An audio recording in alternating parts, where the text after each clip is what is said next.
Hey everybody, welcome to Controls Analysis and Design. Today we're going to learn how to use Routh tables in order to design a system with a particular gain to ensure that it's always stable. So what we have to do to start out with is this transfer function is in this unity feedback, so we have to turn it into a closed loop system. Always have to have closed loop systems in order to use a Routh table. So in order to do that, you've got g over 1 plus gh, which is how you reduce a feedback function, or a feedback loop.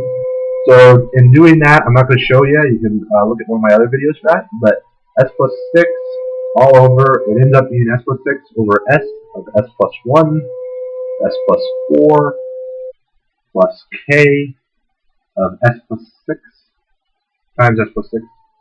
And then if you take this denominator and start reducing it, I'm going to do it over here, taking the denominator. We got s squared plus s plus 4 plus k s plus k times 6. And if you work this all out, I'm not going to show you that algebra, it takes a little too long, plus 5s squared plus 4 plus k s plus 6k. And this is your denominator that you will use for the Routh table. The numerator is not important except for getting the closed loop transfer function. This is the value that you'll be working with the Routh table. Alright, so looking at that, we have s cubed. So setting up our Routh table here, we're going to have s cubed, s squared, s to the first, and s to 0. And then setting this up, s cubed, the 4 plus k, so we got 1, 4 plus k in the top row, and then we've got 5 s squared, and then 6k, 6k. Alright, and now going down and doing our matrix, it's negative 1/5, 4 plus k. If you want to learn how to do this, you can again look at one of my earlier videos. I want to get to the main part of this problem a little faster. Equal 5, and this is going to equal excuse me, negative k plus 20. Okay, I'm going to make that a little bigger. So negative k plus 20. And I'm going to draw this line down here to separate the columns a little bit because I went over what I wanted to. And then this part right here is negative 1 over 5, 0, 0, 1 over 5, which is equal to 0. Then going down here and doing this part, we've got negative 5 over negative k plus 20, 6k, 0, all over negative k plus 20. But since there's a 0 in the lower right-hand corner, I immediately know that this is going to be equal to 6k. Just because of that 0 in the right-hand corner, you just automatically take this upper value. And then this part's going to be 0 too, because it's 0. You can go through and look at that a little closer if you want to. So, in order for this system to be stable, there can be no sign changes in this part, in the first column of the table. So in order to ensure that there are no sign changes, in this case, you have to take the inequality of these. So they have to be greater than 0. They have to be positive. So looking at this part right here, negative k plus 20 has to be greater than 0. That has to be in order to make sure that this is always positive. These two define which sign you're going to be. If these were negative, then you'd have negative k has to be less than 0, a negative number.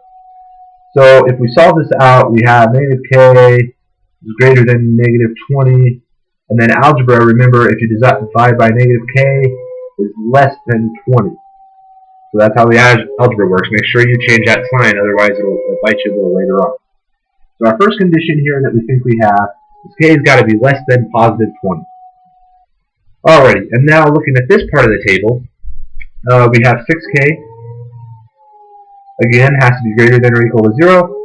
So k has to be greater than or equal to 0, dividing out that one. So those are our two conditions for k right now. But the question is, this is greater than 0, but can they also be equal to 0 or equal to 20? So you basically want to check this out a little bit. You want to take these extreme values that you have, because right now this is k less than 20 but greater than 0. You want to take these two extrema and basically put them back into this Routh table and see what you end up with. So if you've got k equal to 20, using this Routh table again and putting k in for these values, you're going to end up with s squared, s cubed, s squared, s1, s0. You'll end up with 1, and then the k goes back in over here, 24, 5, 120. And then if you go through here and do this, you're going to end up with 0 and 0.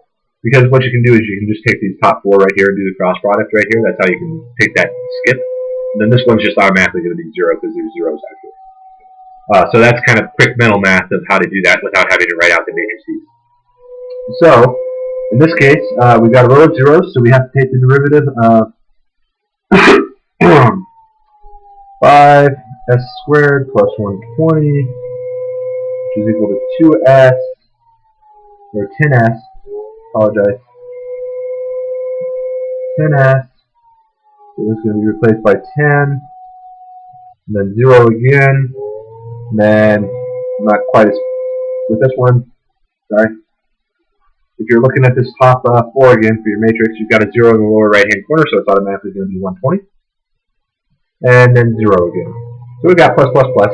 So this is all fine. We have a row of zeros and no sign change down here, so we've got a pole on the j omega axis. So that means it's going to be marginally stable.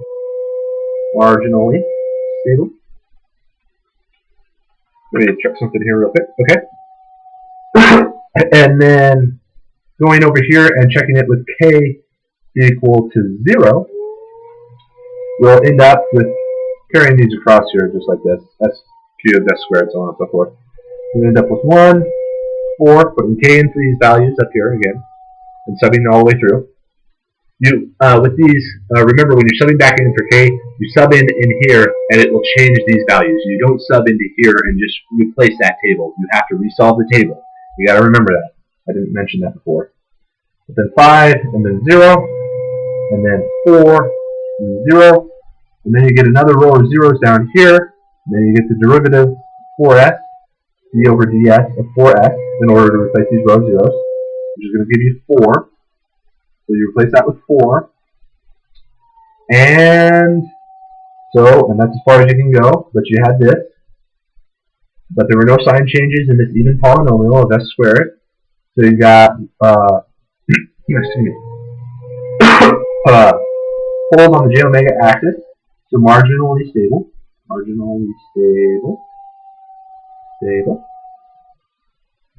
Just like that. Actually, 2 poles. I made one mistake here. 2 poles back here because you've got s squared on the j omega axis. I made it seem like there was 1 pole. Since it's s squared, there's actually both of those poles. The first pole and second pole are both on the j omega axis. But both of them are on the j omega axis, which is marginally stable. So then, if you're making your final conclusion here, k can be less than or equal to 20 and greater than or equal to 0, with the system remaining stable. And this is based on the forced input plus natural input criteria that the j omega axis is actually still stable. So if you have to look at it like that, it has to be j omega. If you were to use the Bibo system of bounded input, bounded output, with Bibo, the j omega axis, I'll draw this out, j omega in the real. If you've got a pole on the j omega axis with forced response plus natural response, this is considered stable, and we're considering marginally stable, being on the j omega axis, as being stable. So k less than or equal to 20 and greater than or equal to 0. But if you use Bibo, the j omega axis is no longer a stable condition. So if you wanted to change that, marginally stable, or the j omega axis, any pole being on the j omega axis, makes a Bibo system unstable. So you would have to change less than or equal to, greater than or equal to just less than 20, but greater than 0, so that the poles never touch the j omega axis, because then the system would be unstable according to Bibo criteria. So these are 2 answers that you can come up with based on how your instructor wants, which system your instructor is having you use for a particular problem. So While these are very similar, they are not the same. This equal sign completely changes the criteria of if this system is stable and over what range. But that's basically how you use a Routh table to determine if a system is stable and over what range. Hopefully that helps.